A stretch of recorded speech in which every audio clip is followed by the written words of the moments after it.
बिहारी लाल की। ग्राम के समस्त देवी देवताओं की प्रेम से बोलिए कपो कशुनाथ भगवान की। तेजेश्वर महादेव की। श्री हनुमानी महाराज की। जगत गुरु गोस्वामी तुलसीदास जी महाराज की। संत समाज की। श्रोता समाज की। वर्णानार्थ संहार रसानां छंद शामकी। मंगलानां चकरितारो वंदे वाणी विनायको। रामाय रामभद्राय रामचंद्राय वेदसे। रघुनाथाय नाथाय श्री सीताय पतये नमः।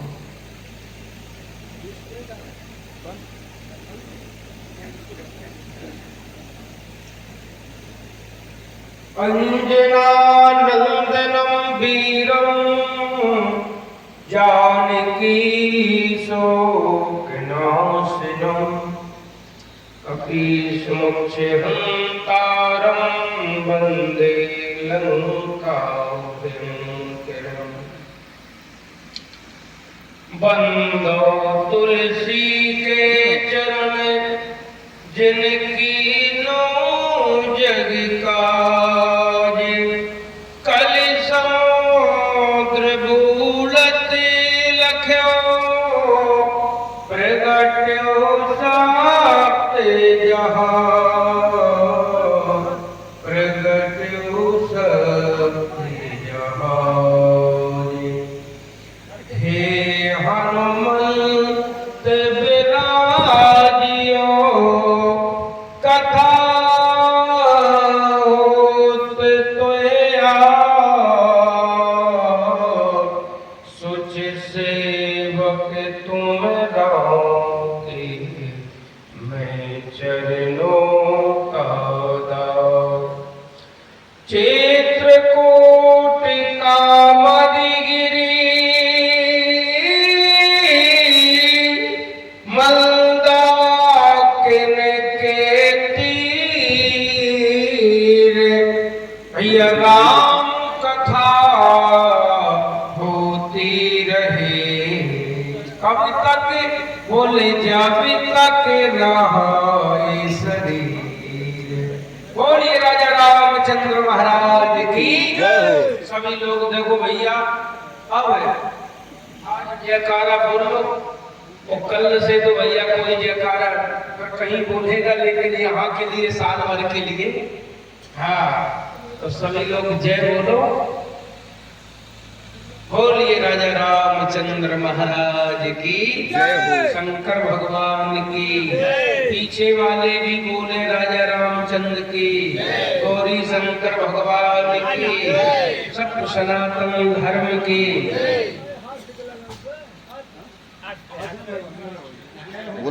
बोला हमारे बीच में देखो सेठ जी अकारण करुणा वर्णालय जगत नियंता जगदाधार कौशल्यावर्धन भगवान श्री सीताराम जी के युगल चरणों में कोटि कोटि प्रणिपात। प्रातः स्मरणीय परम पूज्य संत श्री हनुमान जी महाराज के पावन चरणों में कोटि कोटि प्रणिपात। तेजेश्वर महादेव की असीम अनुकंपा से ये विगत 8 वर्षों से भगवान की पावन मंगलमय कथा। अरे जय जय राम कथा। ऐसी पावन राम कथा जिसको सुन के जीवन भी धन हो जाता है और अपना नियमित जो निरंतर 8 दिन से भगवान के भरे निरंतर होए न पूरे, ऐसी भगवान की पावन कथा श्रवण कर रहे हैं हमारे समस्त श्रोतागण। आप लोगों को ऊपर में मंच से कह रहा हूं, भगवान की बड़ी असीम अनुकंपा है।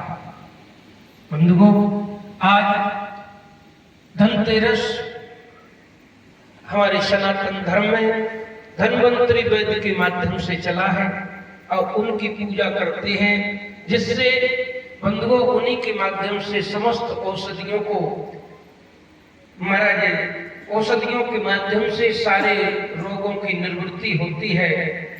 लेकिन आज माताएं भी देखो, दीपावली नजदीक आ गई है, लेकिन कथा पहले कथा, उसके बाद हम अपना उत्सव मनाएंगे।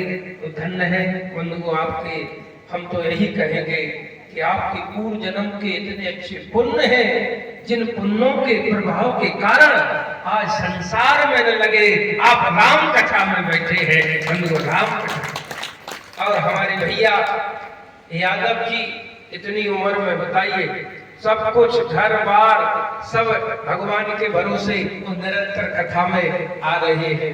बंधुओं, भगवान बड़ी कृपा करे हैं।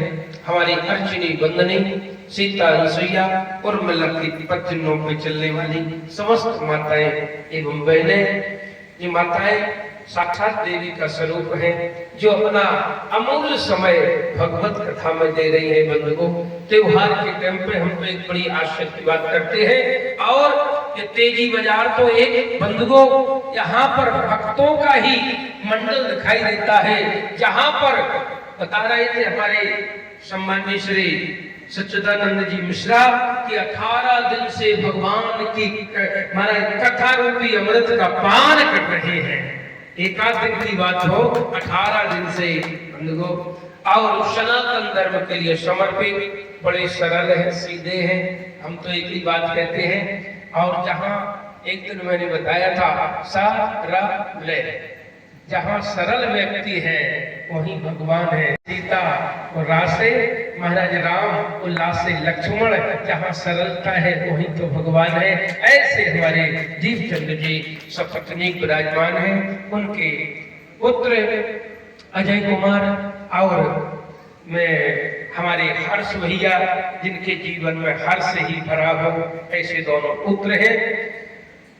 मंच का कुशल संचालन कर रहे हैं परम श्रद्धेय सम्मानी, जो अपना अमूल्य समय देके भारत ही नहीं देश विदेशों तक राम कथा का प्रचार प्रसार कर रहे हैं, और जो अनवरत अपना समय भगवान की कथा में बैठ के बिता रहे हैं। इनके माध्यम से अनेक विद्वान संपर्क में है, और अनेक बंधुओं कथाओं में, चाहे 100 किलोमीटर हो, 50 किलोमीटर हो, अभी हमारी ही आयु के हैं, लेकिन उनको न घर से ज्यादा चिंता है, न किसी से। बोले करने वाला कौन है? बोले परमात्मा है। ऐसे हमारे सच्चिदानंद के लिए सभी लोग ताली से स्वागत करें। और मंच में जो राम कथा के माध्यम से, नींव के माध्यम से आधारशिला रखती है बेटी स्वाति शुक्ला। स्वाति शुक्ला के माध्यम से हम और आप लोग निरंतर 8 दिन से कथा, 9 दिन से कथा सुन रहे हैं, और गर्व होना चाहिए इस बेटी के ऊपर और इनके माता पिता के ऊपर है। बोले क्यों?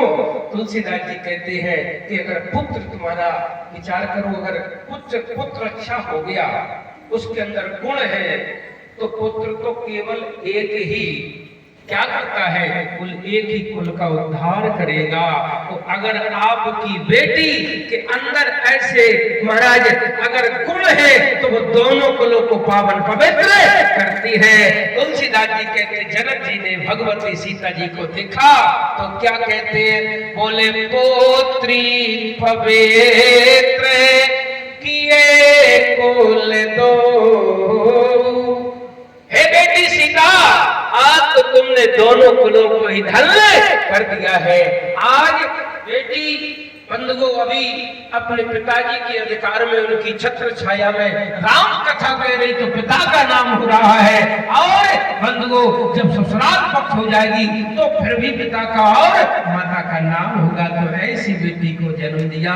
हम इनके भविष्य की शुभकामनाएं और उज्जवल भविष्य की कामनाएं कि भगवान इनके अंदर हमारे ऐसी शक्ति दे कि दिन पर दिन आपके जिला नहीं और बंधुओं उत्तर प्रदेश नहीं, भारत के हिंदी भाषी राज्यों में कई प्रदेशों में इनकी कथा की धूम मचे।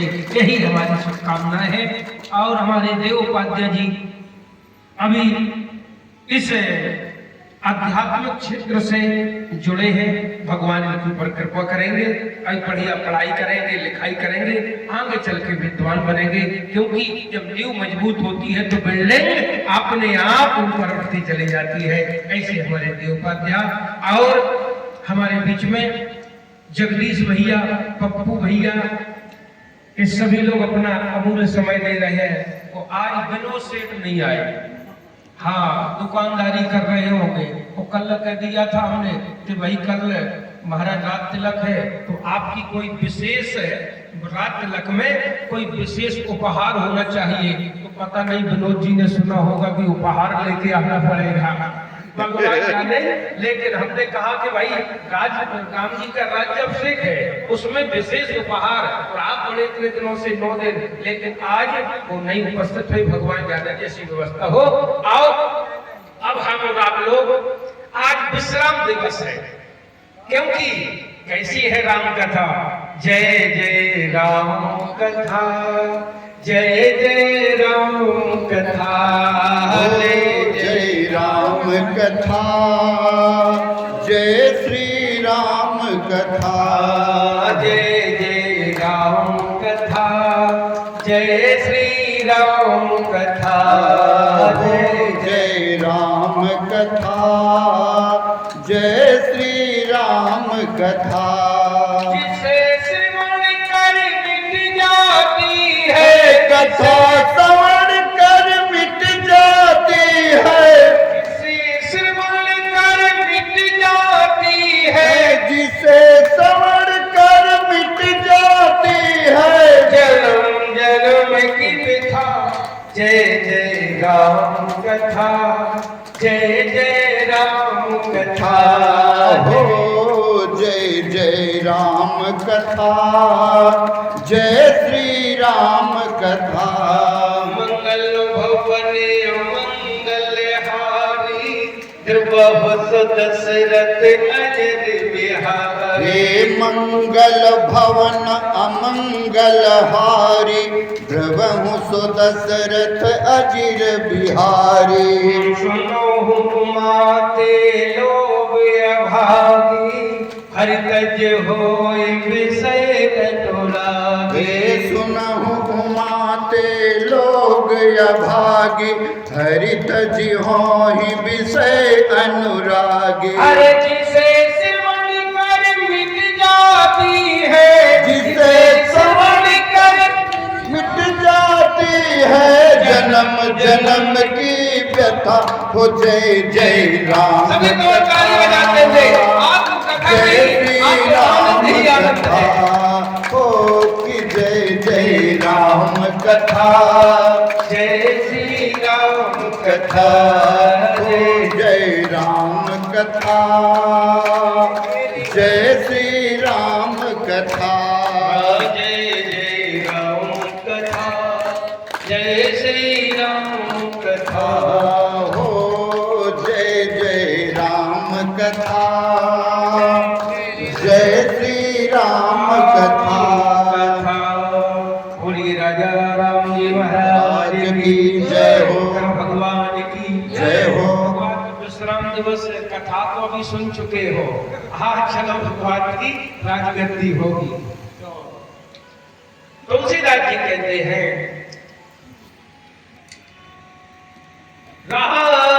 राजाधिराज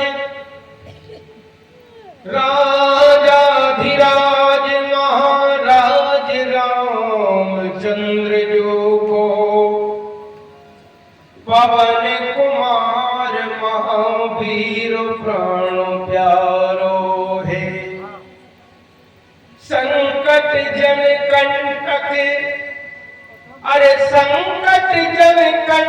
काट को बिकट भटे दुस्तन पछारो दीननाथ को वारो है बल बुध विद्या सोहीन अत दीन लेके आसरो तिहारो है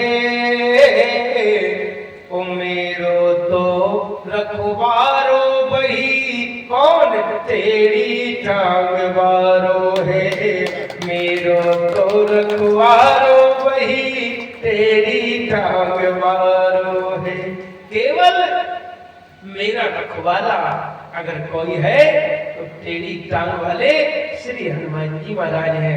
तुलसीदास जी कह रहे बोले मोरे मन प्रभु वस विश्वासा राम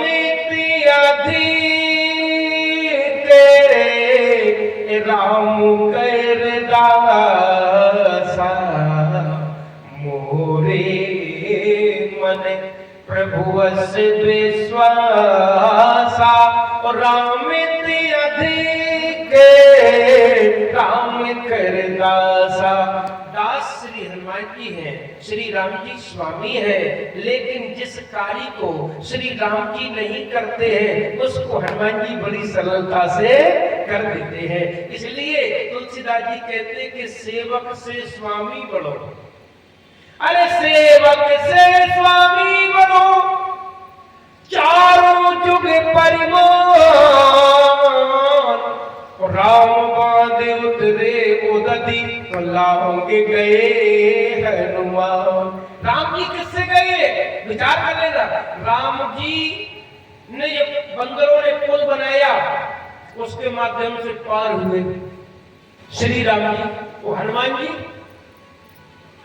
कैसे गए? हनुमान जी तो उड़ के पार कर गए। अब आप विचार करो तो इसमें हनुमान जी की विशेषता है कि राम जी की? किसकी विशेषता है? हनुमान जी की विशेषता है कि स्वामी तो पुल के ऊपर से जा रहे, वो सेवक उड़ गए, बालक पार हो गए उड़ के। तो संत कह रहे गोस्वामी कि स्वामी से सेवक बड़ो चारों जुग परमान वो राम बांध उतरे उदती तो लाऊं गए। अच्छा आप देखें राम जी कौन है? कल मैंने बताया था श्री राम जी वीर है। श्री राम जी वीर है तो हनुमान जी महावीर है। श्री राम जी प्रभु है तो हनुमान जी महाप्रभु है। अच्छा श्री राम जी क्या करते हैं? बोले श्री राम जी किसी के जीवन में अगर संकट हो तो महाराज आप देखें कि वो संकट को खत्म करते हैं। कौन करते हैं? महाराज राम जी। लेकिन हनुमान जी क्या करते हैं कि संकट की जो अमंगल रूपी जड़ है उसको ही हमेशा से खत्म कर देते हैं। इसलिए तुलसीदास जी कह रहे स्वामी से सेवक बड़ो चारों जुग परिमान राम बांधे उतरे उदती तो लाओगे गए हनुमान। आपको एक बात बताए, हमारे यहाँ एक बार संत हुए हैं चिरगांव। एक चिरगांव है, चिरगांव में पता है आप लोग पढ़े होंगे हिंदी साहित्य में। कवि थे, कौन से कवि? मैथिली शरण गुप्त। सुना? मैथिली शरण गुप्त कहाँ के थे? चिरगांव के थे। वहीं पे चिरगांव में संत थे विनीत जी। उनकी बहुत स्वामी राजेश्वरानंद जितने वक्ता हैं बहुत कथाएं कहते हैं उनकी संत। तो विनीत जी बताते हैं कि एक बार एक सेठ जी थे, तो सेठ जी मेला जा रहे थे और पत्नी ने कहा कि कहाँ जा रहे हो? बोले दीपावली है। तो दीपावली में बहुत जगह मेला भी लगता है, जैसे हमारे भैया कल बता रहे थे करसूलनाथ में भी मेला लगेगा। तो ऐसे ही तो पत्नी से सेठ जी ने कहा हम तो मेला जा रहे हैं। बोले मेला जा रहे तो हम भी तुम्हारे साथ में चले। अरे तुम क्या करोगी? वहां तो भीड़ बहुत है। नहीं हम तुम्हारे साथ में मेला देखने जरूर चलोगे। जी ने बहुत मना किया सेठ जी ने, लेकिन शैतानी नहीं मानी। जब गए वहां, जब गए जैसे ही मेला में महाराज बहुत भीड़ थी, मेला घूमने लगे पति पत्नी, और भीड़ का एक ऐसा महाराज भीड़ का एक ऐसा रेला आया, बहुत भीड़ थी, धक्का लगा तो पत्नी कहीं हो गई, पति कहीं, बिछड़ गए दोनों पति पत्नी। अब उसमें होता क्या है कि पति खोज रहा कि पत्नी कहां मिल जाए, वो पत्नी खोज रही कि मेरे पति मिल जाए। खोजत खोजत शाम हो गई, लेकिन पत्नी का वहीं पर उसी प्रांगण में जैसे करसुनाथ भगवान का मंदिर है, वहां श्री सीताराम जी का मंदिर था। तो जीवन में जब व्यक्ति के ऊपर कष्ट पड़ता है तभी वो भगवान के पास जाता है, नहीं तो बढ़िया माल छानता है, उनको भगवान की कोई जरूरत नहीं है। एसी लगी है महाराज, ए माता जी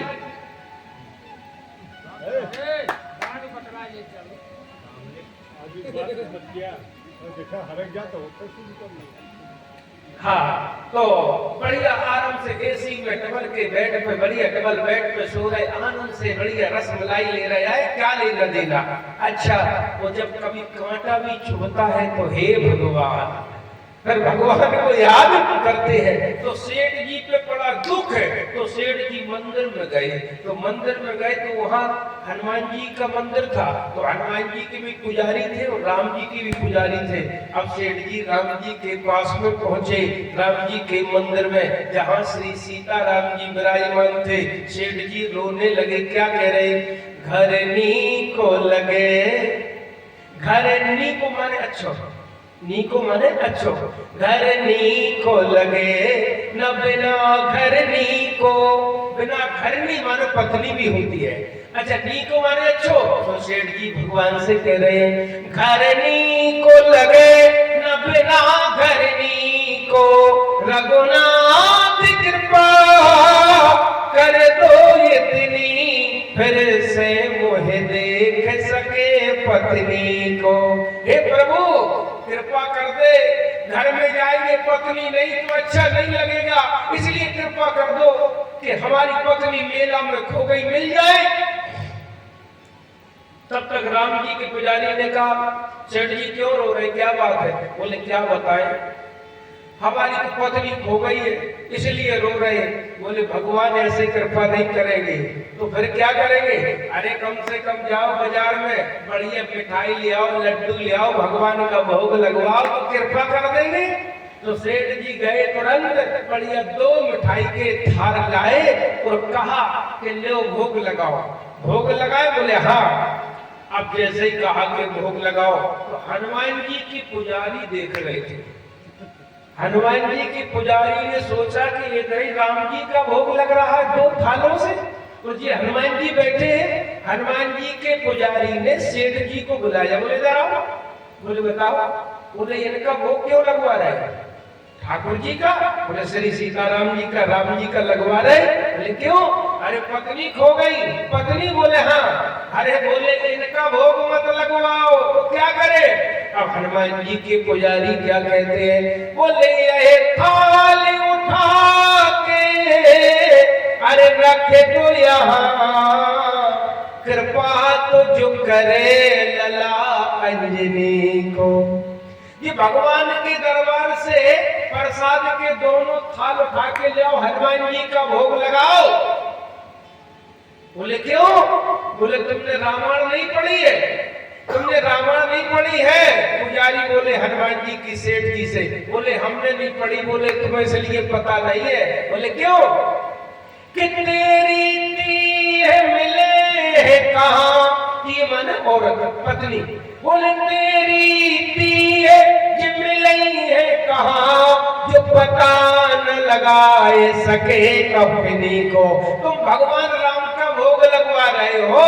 बोले इनकी पत्नी सीता जी का जब हरण हो गया था तो हनुमान जी ने इनकी पत्नी को खोजा था, और तुम हनुमान जी का भोग लगवाओ तुम्हारी भी पत्नी मिल जाएगी। तो वाली भी पत्नी मिल जाएगी।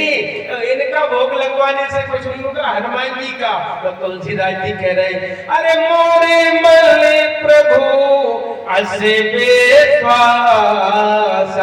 राम में तेरा देख राम कर दासा। अब आप देखो, अभी बढ़िया सुंदर बिड़िया के द्वारा कथा श्रवण कर रहे थे। रामचरितमानस में कितने कांड है? 7 कांड है। तो आप देखें, 7 कांडों में बाल कांड, अयोध्या कांड, अरण्य कांड, किष्किंधा कांड, सुंदर कांड, लंका और उत्तर कांड। लेकिन आप देखें, बाल कांड में प्रभु की बाल लीला, अच्छा, और अयोध्या में राज्य की लीला का वर्णन है, किष्किंधा में वन की लीला का वर्णन है। अच्छा, उसके बाद किष्किंधा में, अरण्य कांड में वन की लीला का वर्णन है, वो किष्किंधा कांड में महाराज सुग्रीव बाली की लड़ाई झगड़े वाली बात है। उसके बाद आप देखें, लंका कांड में लड़ाई, रावण का युद्ध। उत्तर कांड में पूरे 7 कांडों का उत्तर भगवान श्री राम जी का राज्याभिषेक। लेकिन आप देखें, आप नाम क्या है? बोले सुंदर कांड। सुंदर कांड, हाँ। तो अब आप देखें, सुंदर कांड नाम तो है, लेकिन एक भी सुंदर काम है क्या? पर तुलसीदास जी ने सुंदरकांड क्यों लिखा? देखो, नाम है सुंदरकांड, लेकिन अंदर के हनुमान जी के एक भी काम सुंदर है। राक्षसों को मारना, राक्षसों को मारना, लंका में आग लगाना, अच्छा, भ्रूण हत्या और संकरवाना, ये सब पेड़ काटना, ये अपराध की श्रेणी में सब कुछ आता है। लेकिन हनुमान जी की फिर भी पूजा हो रही है, एक भी पाप नहीं लगा। बोले क्यों? बोले व्यक्ति को पाप लगता है जब अपने स्वार्थ के लिए किया जाता काम, तब महाराज पाप लगता है। तो अगर परमार्थ के लिए किया हुआ पाप भी पुण्य बन जाता है, पाप भी पुण्य बन जाता है। आपको बताएं, एक बार एक गुरुजी आए, तो गुरुजी थे, गुरुजी के पास में बहुत सारे अपने शिष्य के यहाँ गए, तो नगर के सब लोग आए, सबने अपनी अपनी पीड़ा बताई। गुरुजी, हम इससे परेशान, हम इससे परेशान, हम इससे परेशान। गुरुजी ने कहा, ठीक, ये कर लेना, एकादशी कर, व्रत कर लेना, 5 पंडितों को भोजन कराना, हवन कराना, जो जैसा है उसको बताते चले गए।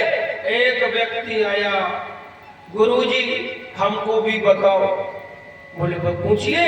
बोले, हमने अपने जीवन में 50 मर्डर किए हैं, हमारा मोक्ष कैसे होगा?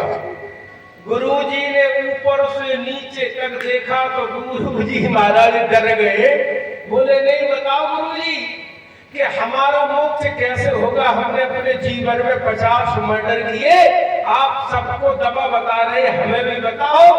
तो गुरुजी ने बंधु को एक झंडा दिया, काला, उसमें काले झंडा दिया, डंडा में लगाकर काला झंडा दिया। बोले, जाओ भारत के समस्त तीर्थ करो, तो जहां काले से सफेद हो जाए तो समझ लेना कि तुम्हारा पाप खत्म हो गए, पाप खत्म हो गए। अब उसने नंबर लगाया काशी विश्वनाथ बाबा से, स्नान किया, झंडे को नहवाया, और उसके बाद महाराज भारत के समस्त तीर्थों के लिए भ्रमण के लिए निकला। कहाँ गया? गंगा सागर, गंगा सागर से नेपाल, नेपाल से कलकत्ता, कलकत्ता से उड़ीसा, उड़ीसा से महाराज जगन्नाथपुरी, वो जगन्नाथपुरी उड़ीसा, उसके बाद पहुंच गया रामेश्वर, और रामेश्वर में समस्त तीर्थ किए, और उसके बाद फिर नासिक पहुंच गया, नासिक पर द्वारका गया, मतलब उसको 10-15 साल लग गए। अब उसके बाद वृंदावन, अयोध्या, मथुरा, उत्तराखंड सब जगह इसने महाराज ये भारत के समस्त तीर्थों को किया, लेकिन झंडा कहीं भी वो काले से महाराज सफेद नहीं हुआ। निराश घर आ रहा था, तब तक देखा क्या, जंगल में एक 10 आदमी एक लड़की को एक नारी को आज हमारा अपहरण कर रहे थे और उसको इज्जत कर रहे थे, लेकिन उस जंगल में सुनसान कोई नहीं था। वो गुहार लगा रही थी, हे भैया इस जंगल में अगर कोई धर्म का भाई हो तो ये बहन की रक्षा करो। ये 10 गुंडे मेरी आज इज्जत से खिलवाड़ करना चाहते हैं, कोई भी हो इस जंगल में आवाज लगाई। लेकिन इसने देखा बोले 50 के कारण तो अभी तक हम पूरे 10 सालें हो गई 50 मर्डर किए हैं। गुरुजी ने बताया तो हमें 10 सालें हो गई, अभी तक पाप हमारे ऊपर छाया है और ये 10 दिखाई दे रहे हैं। तो अगर कहीं मार दिया तो फिर हमारे ऊपर 60 हत्याओं का पाप लग जाएगा। लेकिन सोचा हमें क्या लेना देना, संसार है। लेकिन जैसे ही वो बहन चिल्ला रही थी, अब बहन ने आवाज लगाई, हे भैया इन दरिंदों से, इन पापियों से अरे मुझे आवाज मुक्त कराइए, अरे कम से कम हमारी इज्जत तो बचाओ। उसने कोई झंडा वाला डंडा लिए था। इसने सोचा जैसे महाराज 50 तैसे ही 60, अरे 50 मर्डर किए तैसे ही 60। और उसने क्या किया, वो झंडा के डंडा से और उसके बाद 10 लोगों को मार दिया। वो मारने के बाद वो बहन चरणों में गिर गई, हे भाई अगर जंगल में तुम नहीं होते तो जी आज मेरे साथ में क्या स्थिति करते जी तो भगवान ही जाने। लेकिन तुमने भैया बहुत पुनीत काम किया। और उसी समय उसने देखा जो झंडा काला था वो सफेद हो गया, सफेद हो गया। अब उसने सोचा गुरुजी, चलो गुरुजी को उल्हाना देंगे। गुरुजी के पास आया, गुरुजी काहे को हमें जी पूरे 10 सालें हो गई, पूरे भारत के तीर्थ हमने भ्रमण किया है, अरे तुम यही बता देते कि 10 मर्डर और करना है तो यही हम कर देते तो हमारे पाप सब दूर हो जाते। लेकिन गुरुजी ने कहा बेटा कैसे हुआ, तो उसने बताया गुरुजी 10 आदमी एक नारी को आज महाराज जंगल में और उसको अपहरण कर रहे थे, उसकी इज्जत के साथ में खिलवाड़ कर रहे थे। तो उसने कहा कोई है धर्म का भाई, तो मैंने उनकी रक्षा की है। गुरुजी ने कहा बेटा ये 10 तुमने 50 मर्डर किए थे अपने निजी स्वार्थ के लिए, ध्यान कर लेना, चाहे भले पुण्य हो।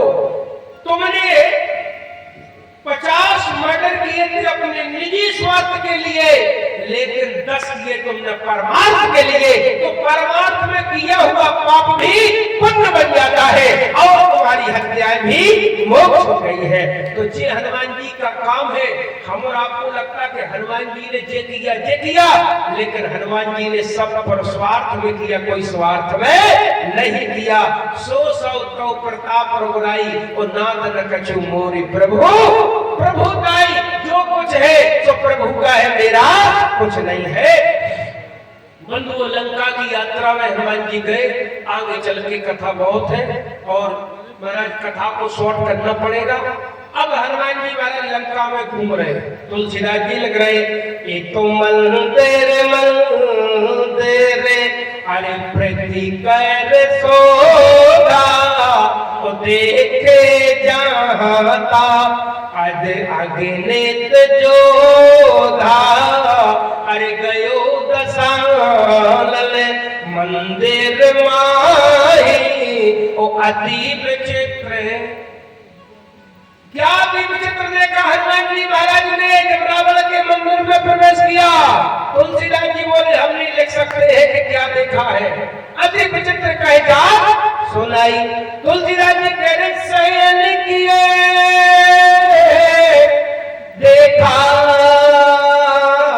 शयन किए देखा कपिते ही ओ मंदिर में नदी के बैठे। आज सब जगह हनुमान जी ने घूमे, लेकिन किसको खोज रहे, किसको खोज रहे, वैदेही को।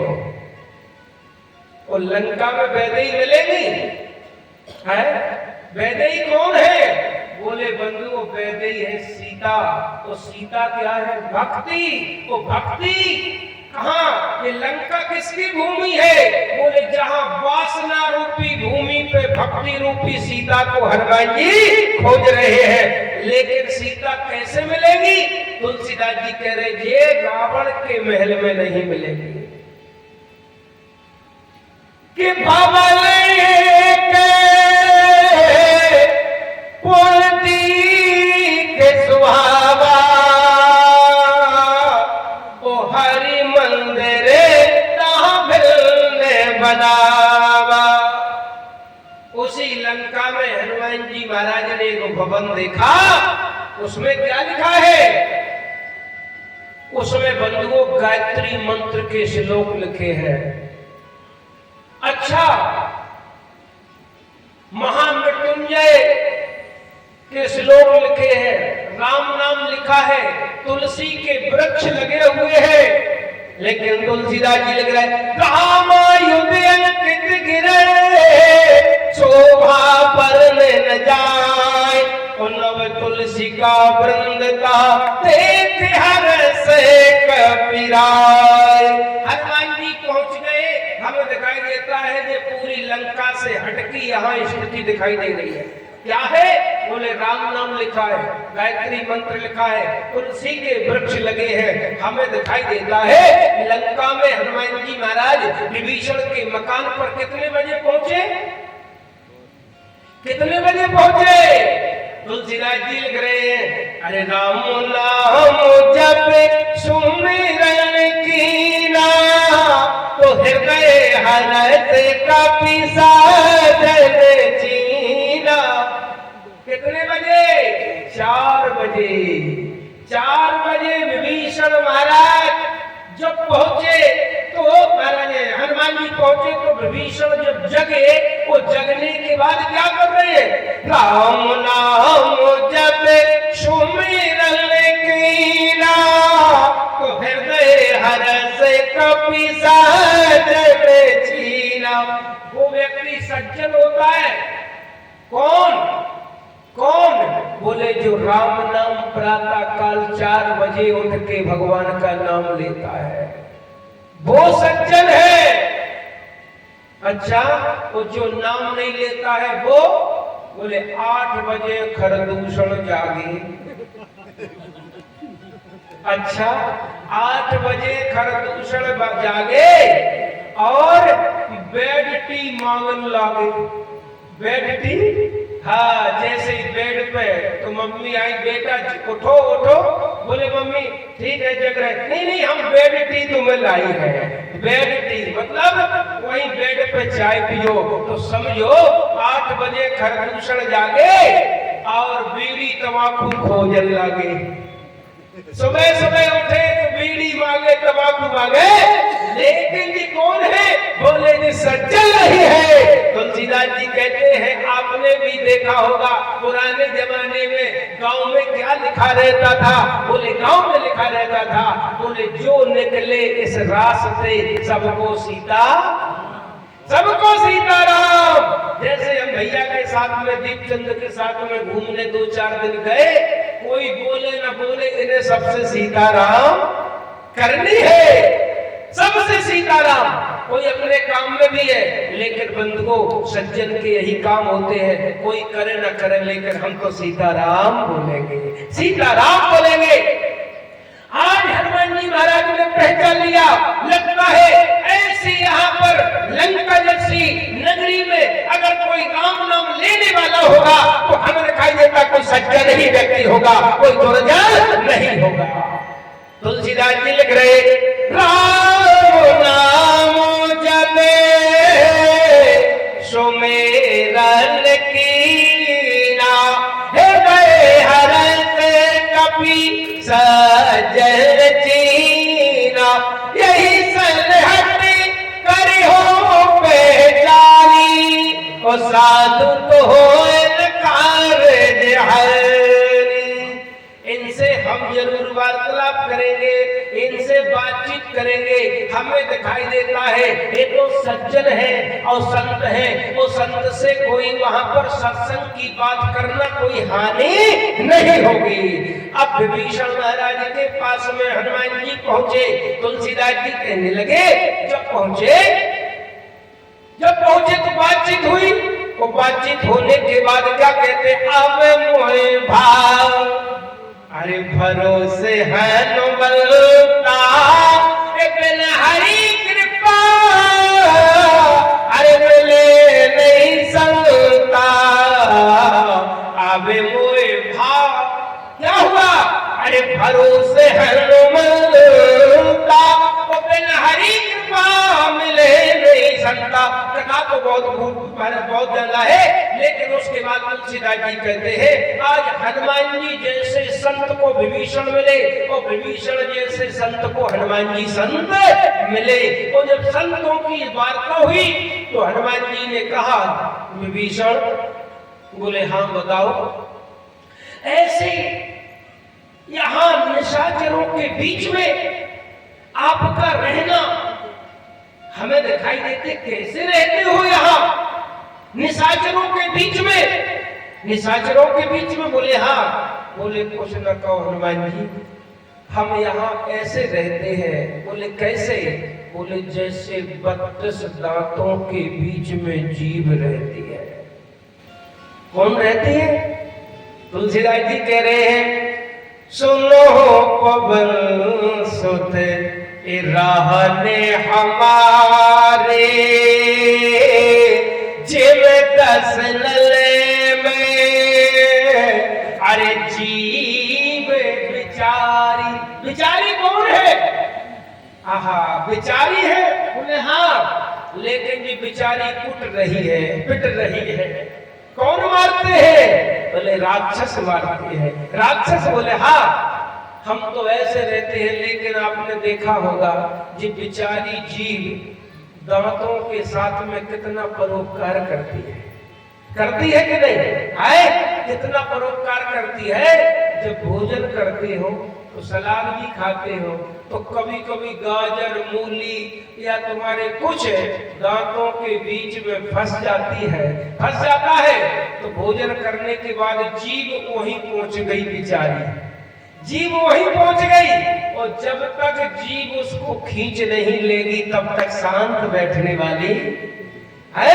कितना परोपकार करती, शांत नहीं बैठती, बार बार वहीं जाती है। तो अगर कहीं भोजन करते समय धोखे में ये बिचारी जीभ और दांतों के बीच में आ गई तो ये बख्शने वाले, ये बख्शने वाले नहीं है।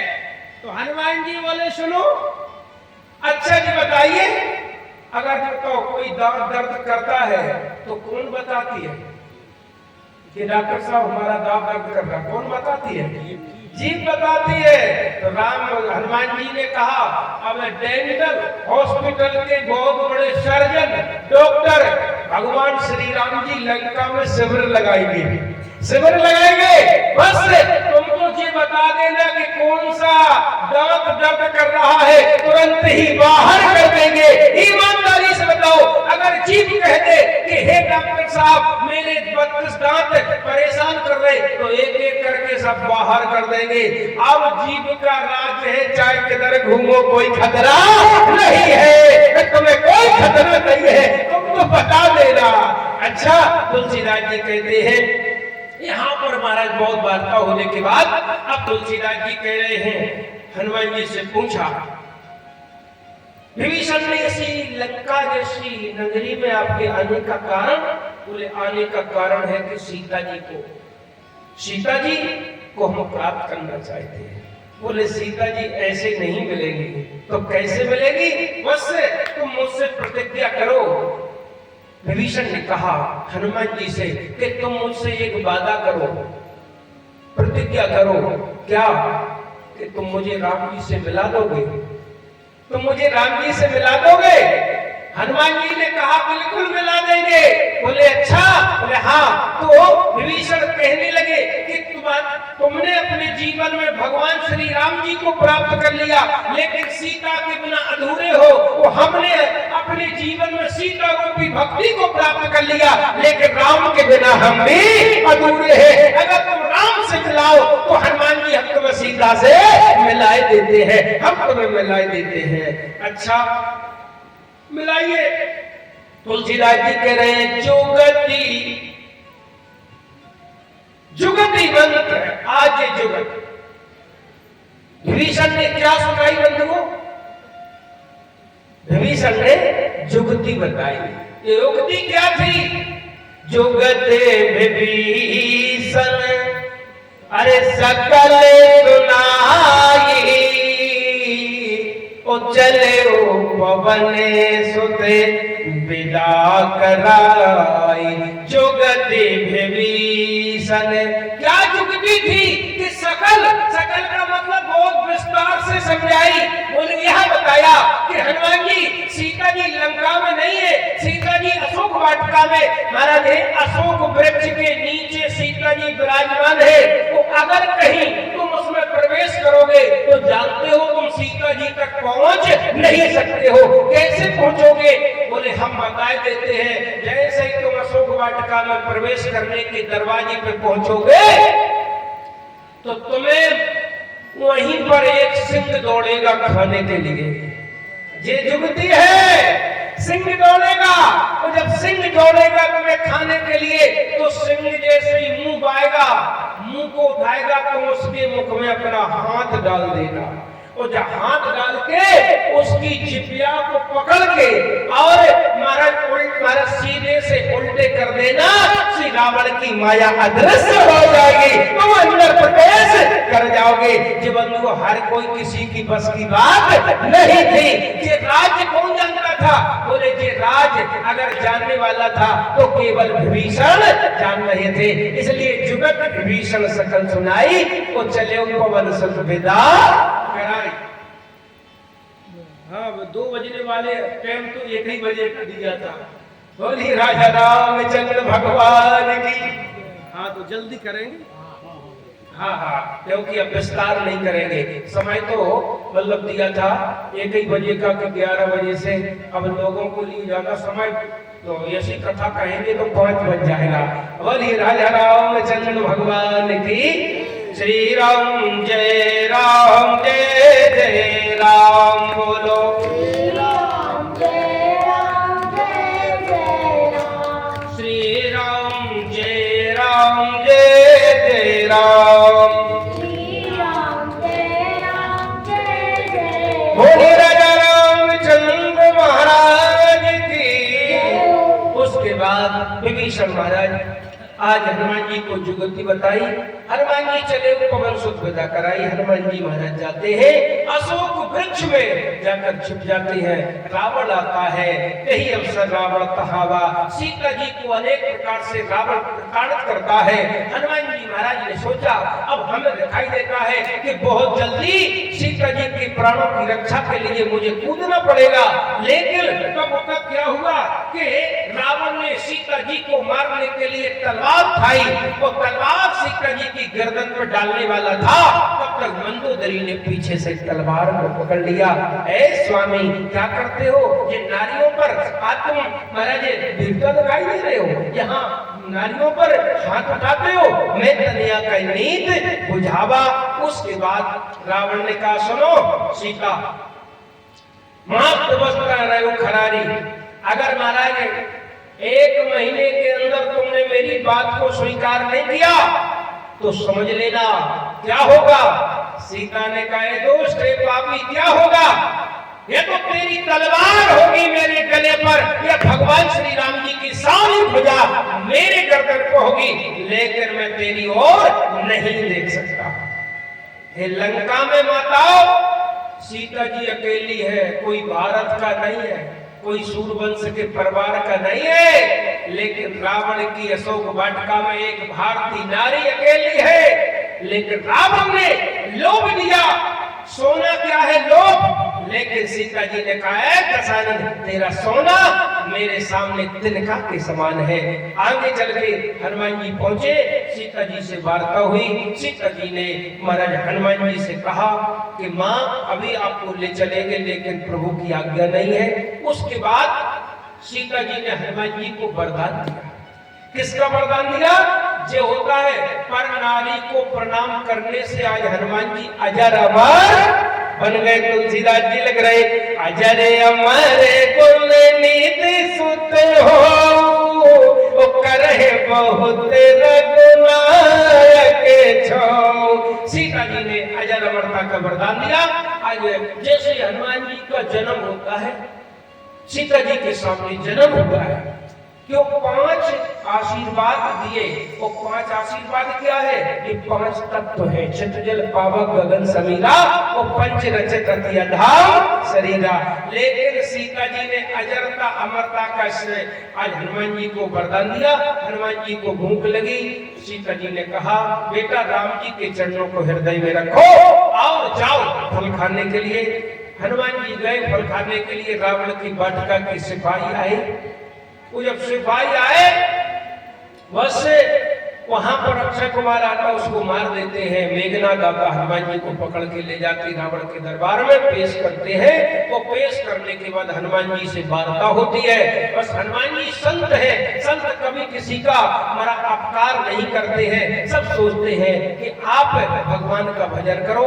रावण से कहा, ऐ दशानन, अगर अपनी लंका का ऐश्वरी वैभव अच्छा तुम अचल चाहते हो तो भगवान के चरणों को हृदय में रख लो। बोले राम चरण पंकज और धरो, तो लंका अचल राज तुम करो। तुम वही मंत्र विभीषण माना। तो हुआ क्या? बोले लंकेश्वर भय सब जग जाना। मंत्र किसने माना? बोले मारा रावण ने नहीं माना, लेकिन विभीषण ने माना। लंका अधिपति हो गया। उसके बाद हनुमान जी के द्वारा लंका जलती है। और लंका जलने के बाद हनुमान जी राम जी के पास आते हैं। और राम जी के पास आए, सूचना दी है कि प्रभु अब देर मत करो। बोले क्यों? बोले 1 महीने का समय है। मां 1 महीने में अगर आप नहीं पहुंचते हो तो सीता मैया जिंदा नहीं मिलेगी, इसलिए अब जल्दी तैयारी करो। राम जी पहुंचे समुद्र के किनारे। बंधुओं, अब समुद्र विभीषण शरणागति होती है, विभीषण आता है। और विभीषण आने के बाद अब राम जी समुद्र के किनारे वहां पहुंचे। अब क्या किया जाए? बोले समुद्र कैसे पार होगा? कैसे पार होगा? बोले हाँ। अब श्री राम जी वहां पर बैठ गए विनय करने के लिए। लक्ष्मण जी बोले प्रभु ये विनय कर रहे हो? कादर मन के एक आधारा, ओ देव देव आलिसी। क्या है पुकार? अरे कारण जैसा काम कर दो। राम जी ने कहा लक्ष्मण क्या करे? अरे सो क्यों संग करो मन रोसा, सो के जाओ। अच्छा ये बताओ, विभीषण से राम जी ने पूछा, विभीषण? बोले हाँ। ये रावण का भैया है, क्या है? राजनीति। रावण का भाई है विभीषण। क्या करे? ये हम स्वयं समुद्र कैसे पार करेंगे? विभीषण की बात को श्री राम जी ने गंभीरता से ली। विभीषण बोला प्रभु। बोले हाँ। कि विनय करिए सागर सन जाए, इससे विनय करो। अब ईमानदारी से बताओ, एक दुश्मन का भाई विभीषण है और एक आपका अपना भाई है लक्ष्मण। यही बात अगर तुम्हारे सामने होती तो तुम अपने खास भाई की बात मानते कि महाराज आप अपने महाराज जो आपका दुश्मन है उसकी बात मानते? किसकी बात मानते? दुश्मन के भाई की कि अपने भाई की? लेकिन राम जी ने क्या किया? लक्ष्मण बोले क्या है? बोले ऐसे ही करो धरो मान। लेकिन पहले उन्होंने किसकी बात को रखा? विनय करिए सागर सा जाई, विभीषण की बात। बोले राम जी ने सोचा अगर विश्वास बनाओ विभीषण के ऊपर। बोले क्यों? बोले अगर इसकी बात की विशेषता या इसकी बात की तवज्जो नहीं देते हैं तो ये फिर तुम्हारा विश्वास नहीं करेगा। लंका का कोई राज्य मुझे नहीं बताएगा। अभी से अगर हमने विश्वास नहीं किया तो पहले दुश्मन के भाई की महाराज बात की गर्मा समझी राम जी ने। अब उसके बाद 3 दिन हो गए। लक्ष्मण जी से राम जी ने कहा लक्ष्मण। बोले क्या है? अरे बाण तो लाइए। बाण? बोले हाँ। बोले प्रभु हम तो उसी दिन कह रहे थे उसी दिन कह रहे थे अब क्यों, हम तो पहले ही कहा था। लेकिन लक्ष्मण जी ने से राम जी ने कहा विनय न मानत जलधि जल गए 3 दिन भी, बोले राम सकोप तब भाव में हो। लक्ष्मण से कहा महाराज 3 दिन हो गए, लेकिन जे मूर्ख लोग मानने वाले नहीं है। आज राम जी ने जैसे ही बाण चलाया समुद्र निकला, और समुद्र निकलने के बाद ज्यादा चर्चा हुई, और उसके बाद राम जी ने कहा 3 दिन हो गए यहां पर बैठे इंतजार करते करते, लेकिन तुमने मेरी बात की अवज्ञा कर दी है, हमें देखा लंका जाना है। बताइए श्री राम जी मर्यादा में सब काम करते हैं। नहीं राम जी सोचे तो एक ही बाण से पूरा पुल बन के तैयार हो जाए इस तरफ से और उस तरफ। लेकिन बंधुओं उसके बाद उसने कहा समुद्र ने कि प्रभु ये तो आप सब कुछ क्या कर रहे, लीला कर रहे हो, लीला कर रहे हो प्रभु, शोकों सिंध करो मन रोसा, ये तो सब लीला है आपकी। लेकिन राम जी नहीं सोचते हैं कि अगर हम इसको समुद्र को सुखा देंगे तो जानते हो असंख्य जीव मर जाएंगे, असंख्य कितने जीव जंतु होते हैं सब मर जाएंगे। लेकिन राम जी मर्यादा में रहते हैं, उनके लिए कोई महाराज असंभव नहीं है, सब कुछ कर सकते हैं।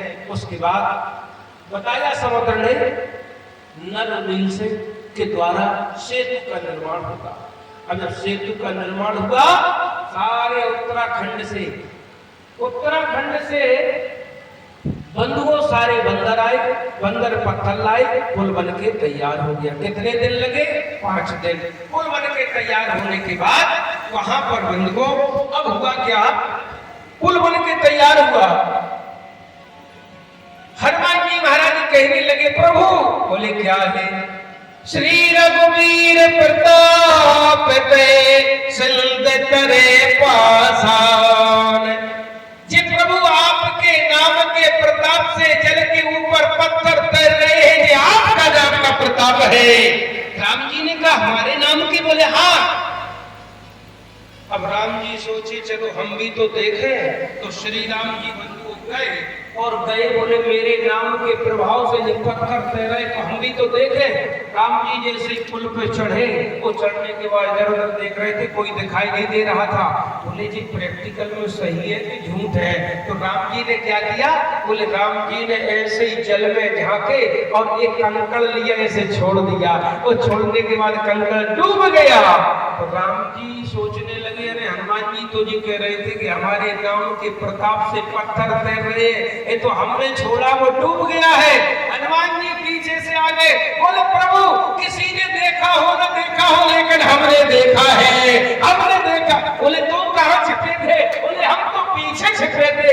अच्छा देखो हनुमान जी तुम कह रहे थे हमारे नाम का प्रताप था, तो पत्थर तू तैरते हैं जल के ऊपर पत्थर तैरते हैं, लेकिन हमने एक पत्थर का टुकड़ा छोड़ा तो डूब गया।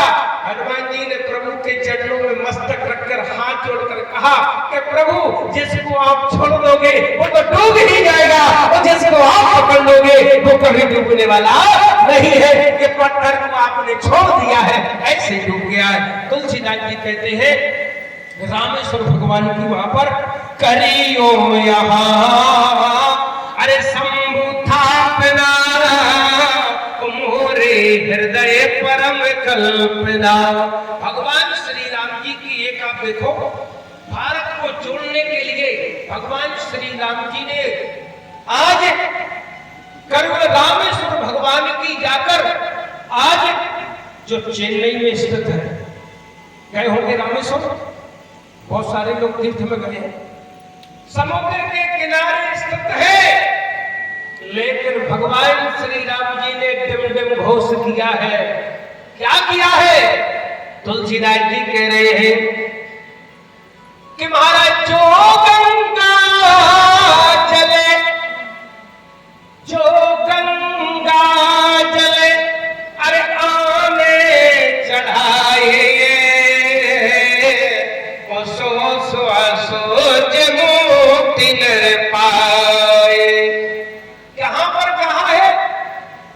रामेश्वर में। क्या कहा कि जो गंगा जल लाके रामेश्वर भगवान पर चढ़ाएगा तो मतलब उसको शाश्वत मुक्ति, सालोक समीप शाश्वत जो मुक्ति होती है उसको शाश्वत मुक्ति मिलेगी। अब देखो भगवान श्री राम जी ने रामेश्वर की समुद्र के किनारे स्थापना करके मानो एक अखंड भारत की स्थापना की है। अखंड भारत की स्थापना की है मतलब क्या है?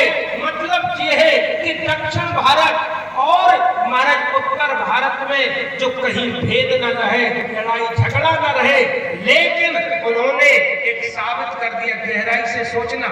क्या साबित किया?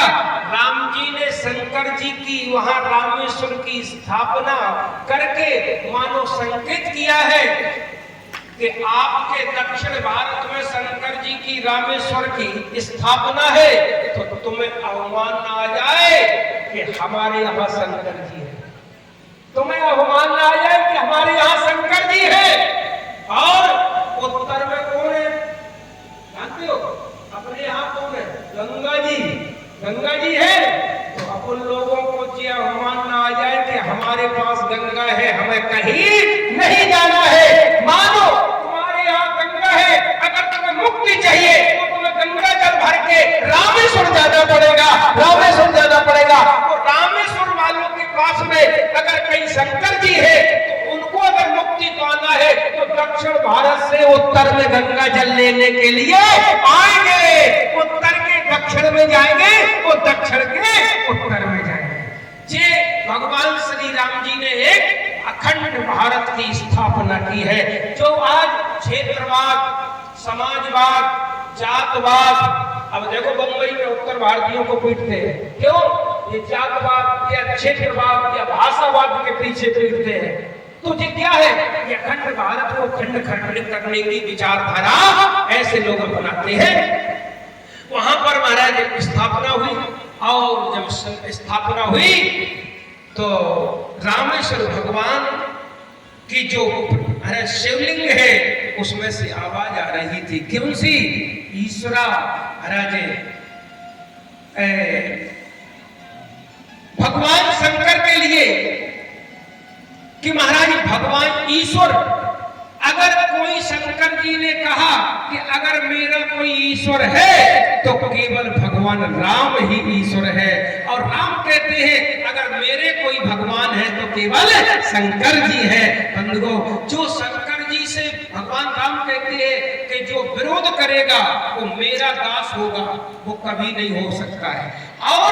और उसके बाद अगर हमारा दास हमारा शंकर जी का दास है तो हमसे विरोध करेगा, वो ऐसे व्यक्ति नरक में ही वास करेंगे।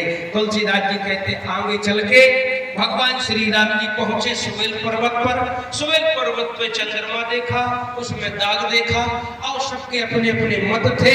मत देखने के बाद हनुमान जी से पूछा कि चंद्रमा में काला काला दाग क्या है? तो हनुमान जी कहते हैं, कहे हनुमंत सुनो प्रभु सासी तुम्हारे प्रिय दास, तो मूरत विद उर बसत सोई श्याम मेता आभास। अरे प्रभु, ये सामने मूर्ति दिखाई दे रही है, इसमें आप भी दिखाई दे रहे चंद्रमा में। अपने अपने सुग्रीव ने, विभीषण ने और महाराज अंगद जी ने अपने अपने विचार रखे। अब अंगद जी रावण के दरबार में जाते हैं। राम जी ने कहा, अंगद, बोले क्या है? बोले ऐसा करना कि कुशल हमारा तास हित होई और रिभूषण करिए भटकई सोई। अंग संवाद होता है। आगे बंधुओं, कथा तो बहुत है, कथा नहीं हो पाएगी पूरी, हम भी समझते हैं। भगवान की हरि अनंत हरि कथा अनंता, कहे सुने सब बहुविधि संता। क्योंकि जीव कभी उस समय उतना ही है, उतनी समय में सब कुछ करना है। कोई भी प्रसंग एक ले ले तो उसमें ही गड़बड़ का मतलब समय चला जाएगा। अब अंगद जी का संवाद चलता है। रावण और अंगद जी का संवाद जब चला तो अंगद जी ने कहा, दशाग्री दशानन। बोले क्या है? जो बोले ये बताइए। रावण बोला, तुम्हारे रामादल में कितने बलशाली योद्धा है? अंगद जी ने कहा, तुम सबको जानते हो? बोले हाँ। बोले हम सबको जानते हैं। बोले एक आध के नाम बताओ। बोले बता रहे। तुलसीदास जी कह रहे तबे प्रभु नारी बिरहे बलहीना ओ अनुजता से दुख दुखी मलीना। एक तुम्हारे स्वामी श्री राम है और उनका भाई, जानते हो उनका भाई उनके दुख में दुखी है। वो तुम्हारा जो स्वामी है श्री राम, उसकी पत्नी का हरण हमने किया, वो पत्नी के वियोग में रो रहा है, वो बलवान नहीं है। अच्छा तो अंगद जी ने और बताइए, और बताए। बोले हाँ महाराज तुम सो गरीब अरे कुल द्रोह दो अनुज हमारे भीर। एक तुम हो, एक तुम्हारे चाचा सुग्रीव है, ये तो नदी किनारे के पेड़े है, पता नहीं कब बाढ़ आए कब बह जाएगा, तुम्हारा कोई अस्तित्व नहीं है। अच्छा बोले एक आध कोई बंदर है।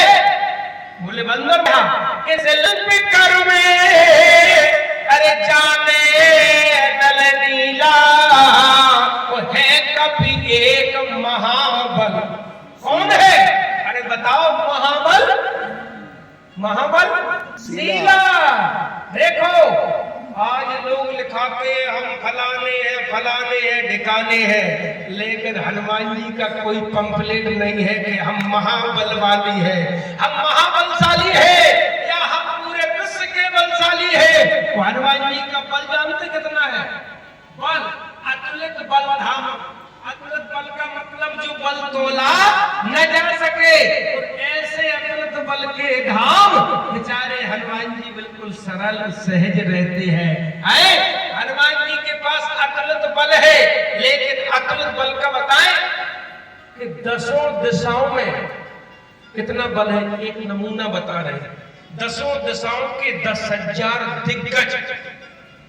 दिशाएं महाराज 10 होती हैं।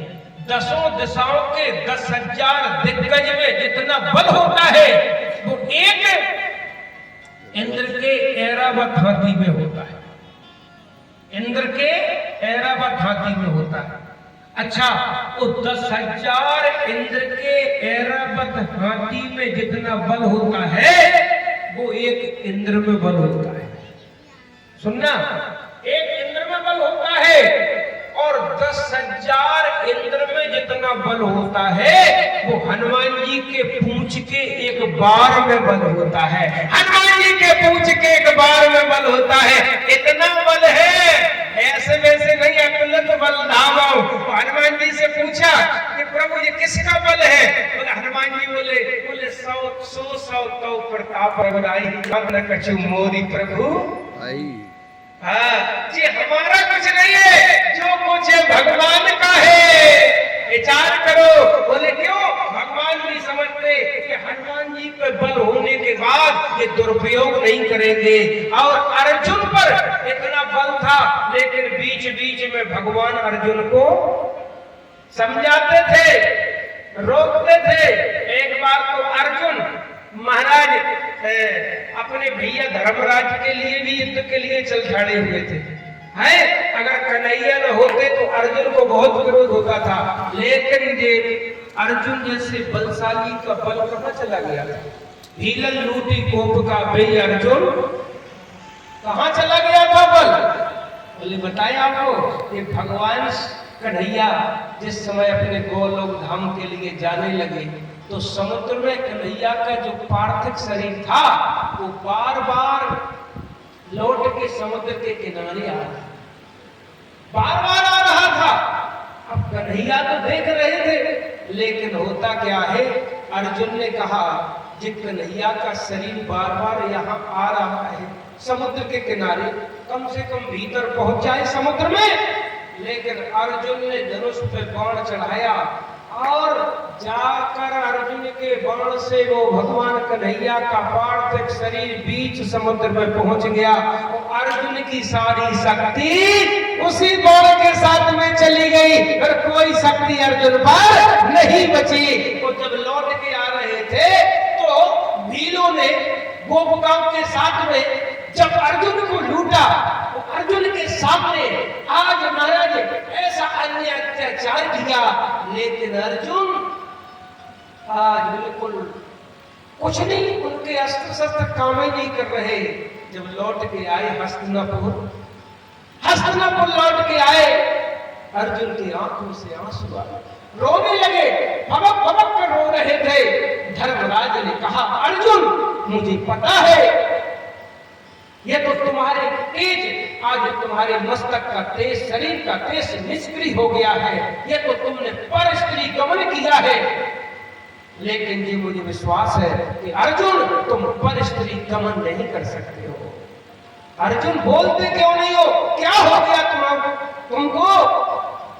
तब अर्जुन ने बताया, भैया मेरे सामने जितने महाराज ये द्वारका से गोपिकाएं जो आई है, भीलों ने हमारे सामने यहाँ पर महाराज आज लूट लिया है और पूरी मेरी शक्ति काम नहीं कर रही है। तो मैंने देखा कि इनके साथ में बहुत अन्य अत्याचार किया, तो इसलिए हम उनकी इज्जत को नहीं बचा पाए। तो आज मुझे अपने आप पर बहुत ज्यादा महाराज घृणा हो रही है कि इतना बल होने के बाद भी हम निष्क्रिय हो गए हैं। तो ये किसकी शक्ति थी? बोले जी भगवान की शक्ति है बंधुओं। तो हनुमान जी का इतना बल है। तो रावण कहता है लंका में, बोले जी बताइए है कभी एक महाबलशीला, बलवान तो बहुत है, लेकिन बल के साथ में क्या है? बोले बल के साथ में अहंकार होता है, लेकिन बल के साथ में हनुमान जी के साथ में क्या है? सील होना बहुत बड़ी है। बल के साथ में अहंकार, पैसे के साथ में अहंकार, लेकिन हनुमान जी के साथ में बल में सील है। जो सील है, अंगद जी बोले हमें दिखाई देता है, तुम्हें पता नहीं हमारे रामादुल के बारे में। बोले क्यों? बोले जिसको तुम सबसे बड़ा बंदर समझते हो, बलवान समझते हो, वो तो हमारे यहाँ डाकिया है, उसकी कोई कदर नहीं है। चलाए बहुत सो वीर न होई, पठवा खबर ले हम सोई। अरे डाकिया है तो वीर नहीं है। हनुमान जी की और जहाँ सुना अंगद के द्वारा, तो रावण के पैरों की तरह की जमीन खिसक गई। बोले जब हमारा छोटा बंदर इतना बलशाली, तो बड़े बड़े कितने बलशाली होंगे। अंतोगत्वा बंधुओं रावण महाराज आज मेघनाथ का और लक्ष्मण की शक्ति होती है। लक्ष्मण जी मूर्छित हो जाते हैं। दोबारा में तुलसीदास जी कहते हैं भगवान श्री राम जी के द्वारा कुंभकर्ण का महाराज अंत होता है और उसके बाद लक्ष्मण आज मेघनाथ पर विजय प्राप्त करते हैं। और जिस समय मेघनाथ के द्वारा लक्ष्मण के द्वारा मेघनाथ मारा जाता है, वहीं पर अंगद जी हनुमान जी खड़े थे और मरते समय मेघनाथ ने क्या कहा? रामानुज कह राम के, रामानुज कह राम के, अस कहे कीन से छिपरा, अस कहे छाण से प्राण। अरे अंगद जी हनुमान जी बोल पड़े, बोले क्या कि धल धल तब जननी कहे अंगद हनुमान। धन्य है तुम्हारी माँ। महाराज आज कहा मेघनाथ तुम्हारी माँ धन्य है, जो ऐसे पुत्र को महाराज जन्म दिया था, जिसको मारने के लिए लक्ष्मण जी को बहुत परिश्रम करना पड़ा।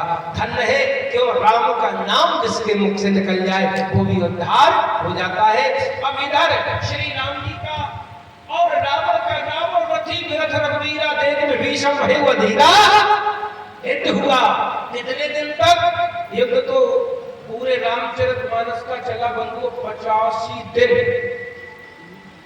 85 दिन का ये रामचरितमानस में युद्ध चला। 15 दिन का गैप था, 75 दिन चला राम और रावण का अकेले युद्ध। कितने दिन का? 32 दिन का। राम रावण का अकेले का युद्ध 32 दिन का चला। ऐसे वैसे रावण मर जाएगा बंधुओं, ऐसे रावण मरने वाला नहीं है। राम रावण का युद्ध हो रहा था।